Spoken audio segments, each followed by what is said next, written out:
And moving towards that, building the first city, what's the next most important step in your And mind? people want to support it. Yeah. And there are many wealthy people that know that this system is no good. And we will depend on them eventually hearing about the Venus Project and offering us land, which is beginning to happen. They're offering us land and finances beginning. We're not in that position yet. But first we'd like to do a major motion picture that'll get out to the general public, because more people will understand it. Yeah. And Yeah. show people in a film what it's like in the city, what it's like to live there and the advantages, and then all the questions that people ask of how you get from here to there, it would show it in the film. Yeah. So we feel that's important for next step. Yeah.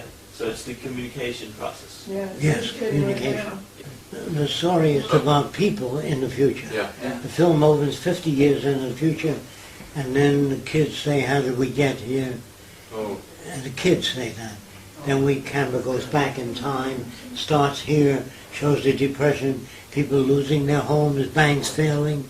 Then it shows people talking about new social way, socialists, communists, back to Jesus. Shows the opposition. You can't have a world like that. Human nature won't permit it.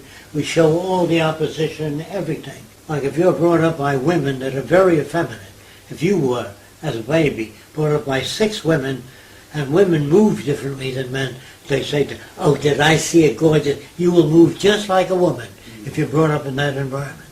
So I wanted to check that out because I don't know that that's so. So I ran cowboy pictures for 2 weeks for 10 little girls, and they were walking around like that. After watching those movies, because when I was a kid, we tended to want to be a fireman or a policeman because that's what we saw, or a cowboy because he had guns. So today kids want to be spacemen, astronauts, scientists because of Star Trek. You know. But Star Trek is people killing each other with laser weapons. That isn't, or blowing up spaceships. So that's the false aspect. The future's not like that. They take the normal people of today and put them in spaceships. And then you have Captain Bojo. You don't have captains in the future. You don't have to fly the spaceship. They're pre-oriented to get to Mars.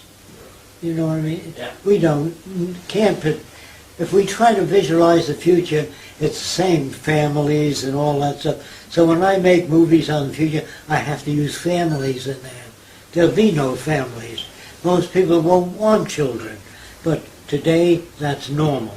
So you have to use that if you really want to change people. Otherwise you come at them and know what the hell you're talking about. I wouldn't want to live in your world. Your grandmother, I told you, if you took her to Miami Beach and she saw the girls with their butts hanging out, she'd say they've gone too far. Now she's right where she's coming from, but not today. But you got to understand your grandmother was brought up in a different world. So we teach the kids in school that your parents and your grandfather were brought up at different times and their values are different than ours. But don't look at them as bad. Understand where they're coming from. Yeah. That the Indian is not stupid. All they do in their culture is dance around a fire, la la la, and because that's all they know. That's all they've been exposed to.